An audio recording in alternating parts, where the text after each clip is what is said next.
Hello, I'm about to leave snowy London and head for the airport for my 6th visit to Pakistan in the last 2.5 years.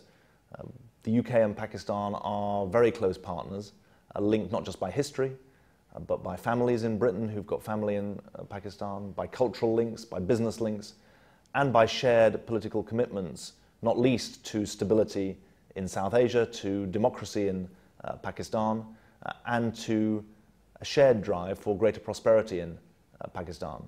The particular reason for my visit this weekend is twofold. First of all, to hear from Pakistan's leaders, not just in Islamabad but elsewhere in the country, about the political, economic and security challenges that Pakistan faces and how it's going about meeting them. I know that Pakistan's armed forces as well as Pakistan's civilians have suffered greatly, not least over the last year, from terrorist violence, and they are showing great sacrifice in taking on the internal terrorist threat that I believe is the greatest threat to the future of Pakistan. So I'll be discussing how Pakistan is rising to the challenge with international support of addressing the dangers that it faces. I'll also be talking about the forthcoming London conference on Afghanistan, which will take place on the 28th of January. That conference will bring together over 60 countries to talk about how the international community can support the government of Afghanistan in putting into practice the promises that were made by President Karzai in his inaugural speech in November in Kabul. The conference will have 3 main themes. First of all, on security, the need to build up Afghan security forces so that they can defend their own country. That's a vital part of the strategy that we have there, and that above all the Afghans have, because President Karzai said in his inaugural speech that within 5 years the Afghan National Army, the Afghan security forces, would have lead security responsibility for the whole country.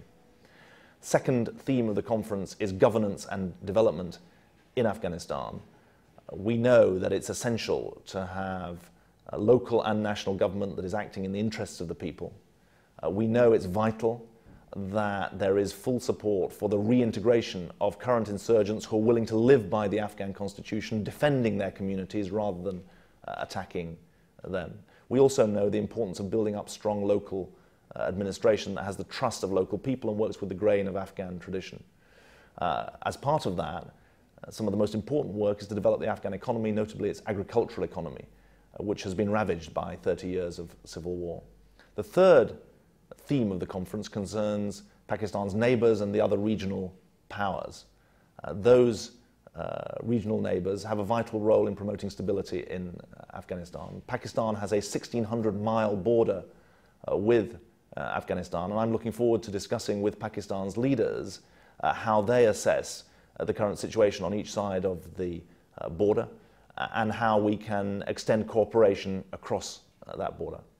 I've come to know and like many people in Pakistan over the last 2.5, 3 years. It's a fascinating country of enormous potential, and I'm very much looking forward to this visit, strengthening the ties between Pakistan and the UK.